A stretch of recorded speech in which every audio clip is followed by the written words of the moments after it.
Hello guys, एक बार फिर से स्वागत है आपका मेरे चैनल क्रिस्पी केमिस्ट्री पर। आज आप लोगों के लिए मैं लेके आया हूँ एक नया टॉपिक। तो बड़े ध्यान से समझिएगा, बहुत इंपॉर्टेंट टॉपिक है। खास तौर पे अगर मैं कहूँ तो 12th वाले जो स्टूडेंट्स हैं उनके लिए बहुत इंपॉर्टेंट टॉपिक है, जिसको हम लोग ऑर्गेनिक केमिस्ट्री में पढ़ते हैं। ऑर्गेनिक कार्बनिक रसायन।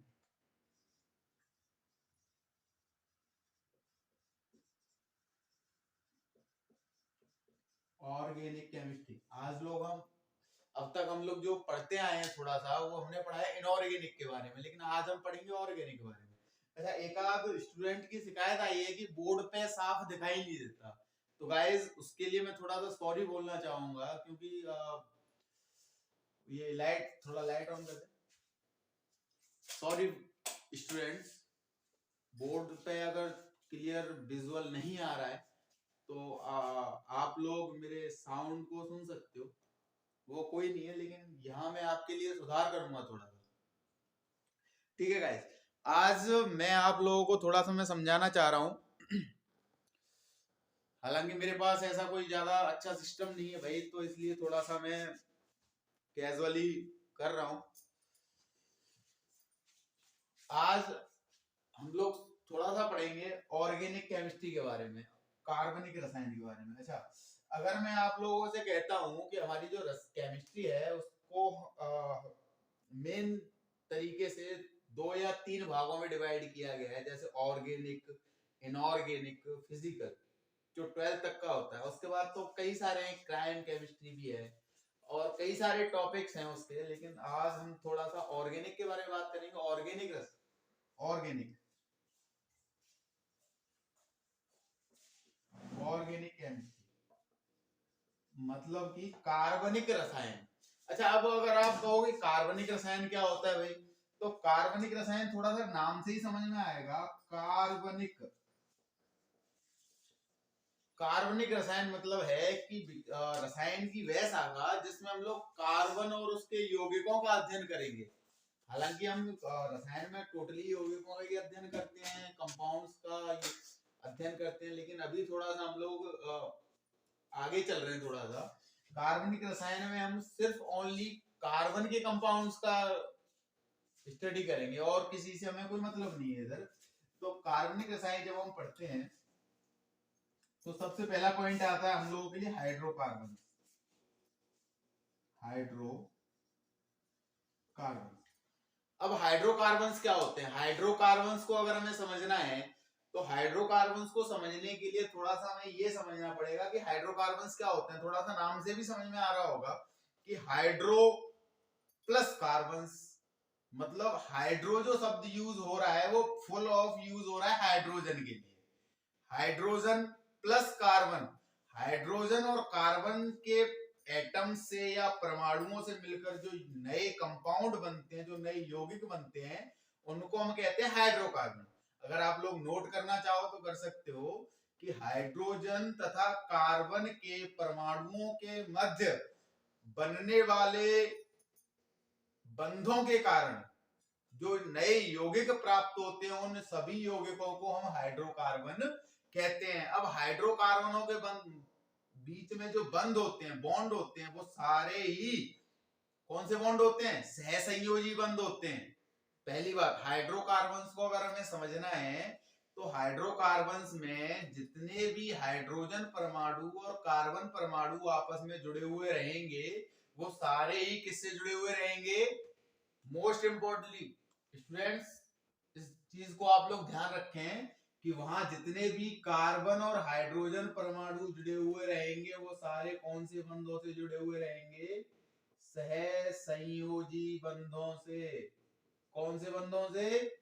सहसंयोजी बंधों से। और अगर आप लोग अगर सहसंयोजी बंध जानते हो तो अच्छी बात है, अगर नहीं जानते हो तो कमेंट सेक्शन में डालिए, मैं सहसंयोजी बंधों के लिए फिर अलग से एक वीडियो बनाऊंगा।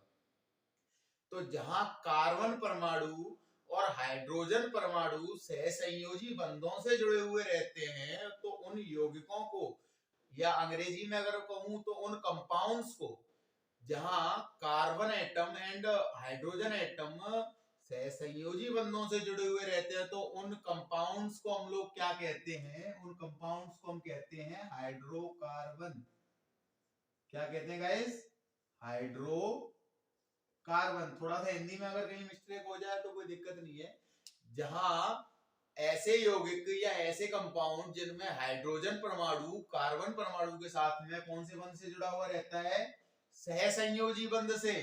तो उनको क्या कहते हैं हम? हाइड्रोकार्बन कहते हैं। अच्छा, सहसंयोजी बंध का थोड़ा टाइप में बता दे रहा हूं, single bond, double bond and triple bond. सहसंयोजी बंध तीन टाइप के होते हैं, single bond, double bond, triple bond. जहां एक इलेक्ट्रॉन की साझेदारी होती है वहां सिंगल बॉन्ड, 2 की होती है, डबल बॉन्ड 3 की होती है, ट्रिपल बॉन्ड। अगर आप लोग इन बॉन्ड्स को नहीं जानते हो तो कमेंट सेक्शन में डालिए, मैं फिर से एक वीडियो उसके ऊपर बनाऊंगा। तो जहां कार्बन और हाइड्रोजन परमाणु कौन से बंधों से जुड़े हुए रहते हैं? सहसंयोजी बंधों से। तो उन कंपाउंड्स को हम क्या कहते हैं? हाइड्रोकार्बन्स कहते हैं। अब जो हाइड्रोकार्बन्स हैं उनको भी दो भागों में डिवाइड किया गया है। हाइड्रोकार्बन्स को कितने भागों में डिवाइड किया गया है? हाइड्रोकार्बन्स को कितने भागों में डिवाइड किया गया है? हाइड्रोकार्बन्स को दो भागों में डिवाइड किया गया है। पहले होते हैं आपके एलिफेटिक और दूसरे होते हैं आपके एरोमेटिक। जो हाइड्रोकार्बन्स हैं आपके, उन हाइड्रोकार्बन्स को डिवाइड किया गया है दो सेक्शंस में। पहला होता है एलिफेटिक, दूसरा होता है एरोमेटिक। अब जो एरोमेटिक हैं वो भी दो टाइप के होते हैं आपके। एरोमेटिक जो कंपाउंड होते हैं, एरोमेटिक हाइड्रोकार्बन्स जो होते हैं वो दो टाइप के होते हैं, लेकिन वो आगे की बात है, उसको अगले वीडियो में आपके लिए मेंशन करूंगा। लेकिन अभी फिलहाल हम बात करेंगे एलिफेटिक और एरोमेटिक की। जैसे कि मैंने कहा एलिफेटिक हाइड्रोकार्बन उन हाइड्रोकार्बन्स को कहा जाता है जिनकी जो चेन होती है। अच्छा, आप इतना तो सभी हम लोग जानते हैं, आप और मैं सब जानते हैं इस बात को कि कार्बन के पास श्रृंखलन का गुण होता है। सॉरी गाइस, सॉरी इधर ऐसे ही रखा हुआ है यार, कोई दिक्कत नहीं।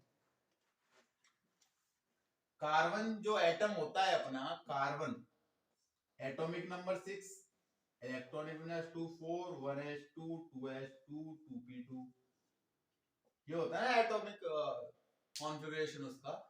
तो अगर मैं इस बारे में बात करूं आपसे, तो कार्बन जो होता है उसके पास श्रृंखलन का गुण होता है। श्रृंखलन समझ रहे हो ना? श्रृंखलन का मतलब श्रृंखलाओं का निर्माण। कार्बन अगर मैं कहूं सिंपल सी भाषा में, तो कार्बन एकमात्र ऐसा परमाणु है जिसके पास ऐसा गुण है कि वो बहुत श्रृंखलीय, मतलब बहुत लंबी श्रृंखला का निर्माण कर सकता है। एक से दूसरा, दूसरे से तीसरा, तीसरे से चौथा, मतलब बहुत सारे कार्बन परमाणु आप मिलकर बहुत लंबी श्रृंखला का निर्माण कर सकते हैं। अब ये गुण है कार्बन का। अब हम ये नहीं कह सकते कि भैया कि कार्बन के पास ये गुण, कार्बन के पास ये गुण कैसे आया, उसके लिए अगर आपको चाहिए तो उसके लिए मैं अगर नेक्स्ट वीडियो में आप लोगों के लिए बताऊंगा। लेकिन अभी हम बात कर रहे हैं सिर्फ हाइड्रोकार्बन्स की। तो हाइड्रोकार्बन जो होते हैं वो दो टाइप के होते हैं मुख्य रूप से, एक एलिफेटिक एरोमेटिक। क्यों? क्योंकि जो कार्बन का जो श्रृंखलन का गुण है, मतलब श्रृंखलाओं के निर्माण करने का जो गुण है, श्रृंखलाओं को बनाने का जो गुण है, उस आधार पर कार्बन के जितने भी कंपाउंड हैं हाइड्रोजन के साथ में, ये अभी मैंने बोला ना कि हाइड्रोकार्बन होते हैं, हाइड्रोकार्बन, कार्बन और हाइड्रोजन के जो कंपाउंड होते हैं उनको हाइड्रोकार्बन बोलते हैं। अब हाइड्रोकार्बन्स को जो बांटा गया है वो दो भागों में बांटा गया है, एक होते हैं एलिफेटिक, एक होते हैं एरोमेटिक। ये क्यों बांटा गया है? कार्बन की श्रृंखला निर्माण के आधार पर। अब जो एलिफेटिक हमारे कंपाउंड होते हैं वो होते हैं ओपन चेन, खुली श्रृंखला वाले। सरल भाषा में और साधारण सी भाषा में अगर कहा जाए तो वे हाइड्रोकार्बन जिनकी श्रृंखला एक खुली श्रृंखला होती है। कैसी होती है गाइस? समझने वाली बात है बहुत ही। और अगर आप लोग कहोगे कि किस तरीके से ये निर्माण करता है तो उसके लिए भी मैं अलग से एक वीडियो बना दूंगा आप लोगों के लिए, वो कोई दिक्कत वाला इशू नहीं है। तो कार्बन का जो गुण है श्रृंखलन का, उस श्रृंखलन के कारण ही कार्बन की यौगिक जो है, जो हाइड्रोकार्बन है, वो दो टाइप के होते हैं, एक खुली श्रृंखला वाले और एक बंद श्रृंखला वाले। जो खुली श्रृंखला वाले हैं उनको कहते हैं एलिफेटिक, जो खुली श्रृंखला वाले हाइड्रोकार्बन होते हैं उनको क्या कहा जाता है? एलिफेटिक। जैसे मैंने एक एग्जांपल लिया, एथेन ले लो, मान लो हमने एथेन ले लिया CH3 सिंगल बॉन्ड CH3। अब एथेन का एटॉमिक स्ट्रक्चर जो होगा, जो उसका जो बॉन्डिंग स्ट्रक्चर होगा वही तो होगा। अब ये एथेन है तो ये कैसा कंपाउंड है, एलिफेटिक कंपाउंड है। एलिफेटिक क्यों है, क्योंकि इसकी चेन जो है वो ओपन है। अगर मैं इधर चाहूं तो मैं इसको यहां से हाइड्रोजन कम करके और ऐसे करके कर सकता हूं, मैं इसका बहुलक बना सकता हूं ना। तो ऐसे हाइड्रोकार्बन जिनका बहुलक बनाया जा सकता है। अब यहाँ से एक नई डेफिनेशन निकल के आती है। अभी तक हमें डेफिनेशन सिर्फ एक ही पता थी कि ऐसे हाइड्रोकार्बन जिनकी श्रृंखला खुली श्रृंखला होती है उनको एलिफेटिक कहते हैं। लेकिन अब यहाँ से एक नई डेफिनेशन निकल के आती है। एक नई डेफिनेशन क्या निकलती है कि वे हाइड्रोकार्बन जिनके बहुलक बन सकते हैं उनको एलिफेटिक कहते हैं। नहीं निकला, नया निकला कि नहीं निकला, मतलब जिसकी श्रृंखला का कोई अंत ना हो। जिन हाइड्रोकार्बन्स की श्रृंखला का कोई अंत ना हो उनको कहा जाता है एलिफेटिक। अगर मैं कहूं कि एक एलिफेटिक से मैं एक बहुलक बना सकता हूं, अब आप बहुलक भी नहीं जानते होंगे। एक छोटी सी मैं एक एग्जांपल दूंगा। जैसे हम बोलते हैं पॉलीथीन। पॉलीथीन आपने सबने सुना होगा ना, पॉलीथीन जानते हो नहीं जानते हो। अब पॉलीथीन पॉलीथीन पॉलीथीन क्या होता है, पॉलीथीन एक बहुलक है किसका, एथीन का। एथीन का एक बहुलक है जिसको हम लोग पॉलीथीन बोलते हैं। पॉली हमारे पास कई सारे शब्द होते हैं, मोनो होता है, डाई होता है, ट्राई होता है, टेट्रा होता है। टेट्रा के बाद में जो आता है वो पॉली होता है। जैसे हम किसी चीज के लिए रसायन विज्ञान में कि अगर कोई चेन है या कोई श्रृंखला है, अगर वहां मोनो शब्द लगा हुआ है इसका मतलब वो चीज एक बार है, डाई है मतलब 2 बार है, ट्राई है मतलब 3 बार है, टेट्रा है मतलब 4 बार है। अब अगर पॉली शब्द यूज हो गया तो पॉली शब्द का मतलब है वहां कि वो चीज असंख्य बार है, हमें उसकी काउंटिंग नहीं पता है। पॉली शब्द का अर्थ समझना है ना, अगर रसायन विज्ञान में हमें पॉली शब्द का अर्थ समझना है तो उस पॉली शब्द का अर्थ है कि वो चीज असंख्य बार है, उसकी कोई काउंटिंग नहीं है। तो जैसे हम बोलते हैं ना पॉलीथिन, तो पॉलीथिन जो बहुलक है वो बहुलक है किसका, पॉली प्लस एथीन। एथीन का बहुलक है पॉलीथिन। तो वो समझने वाली बात है। तो वो सारे कार्बनिक ऑर्गेनिक कंपाउंड है। थोड़ा सा आप लॉजिकली लगाइए इस बात को कि एथीन, एथीन हमारा एक कंपाउंड होता है CH डबल बॉन्ड CH2, ये हमारे कंपाउंड होता है पॉली, पॉली नहीं सॉरी एथीन। एथीन हमारे कंपाउंड है ये CH2 डबल बॉन्ड CH2। अब उसका एक बहुलक बनता है। बहुलक कैसे बनेगा भैया, यहाँ से ये हाइड्रोजन कम करो और इधर ये बनाओ इसका बहुलक। अब आप कहोगे कि सर ये क्या है, किसी ना किसी के दिमाग में तो ये आएगा ना क्वेश्चंस में कि आपने ऐसे बॉन्ड लगा दिया उसको क्रॉस कर दिया, इसका मतलब है कि श्रृंखला का कोई अंत नहीं है। इस श्रृंखला का कोई अंत नहीं है, मतलब ये श्रृंखला बढ़ती जा रही है, तभी तो पॉलीथीन बनेगा। नहीं समझ में आया, कमेंट करिए, कमेंट सेक्शन में डालिए। अगर कोई भी डाउट होता है आप लोगों को तो मेरे कमेंट सेक्शन में डालिए, मैं आपको रिप्लाई जरूर दूंगा। आपका जो डाउट होगा उसके ऊपर एक फुल वीडियो बना के दूंगा, आपको पूरा श्योर करके दूंगा। लेकिन आप उस चीज को समझिए। लेकिन अभी मैं बात कर रहा हूं सिर्फ हाइड्रोकार्बन्स के बारे में। तो हाइड्रोकार्बन्स को 2 भागों में डिवाइड किया गया है। सॉरी गाइस, सिर में लग गया मेरे।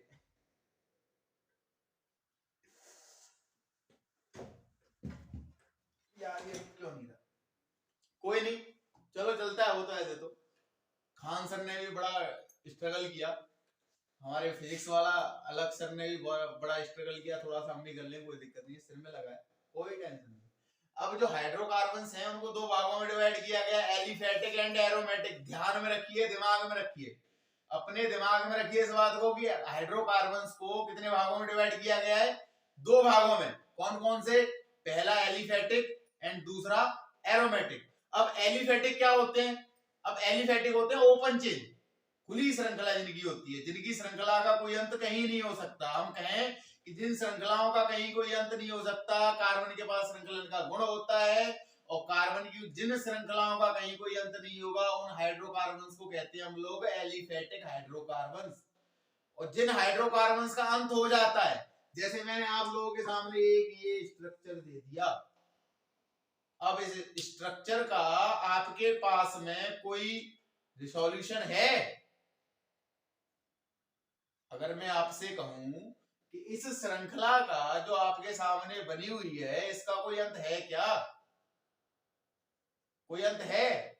बिल्कुल है साहब, क्योंकि इसके पास और कुछ है ही नहीं, सिर्फ 4 कॉर्नर ही तो है।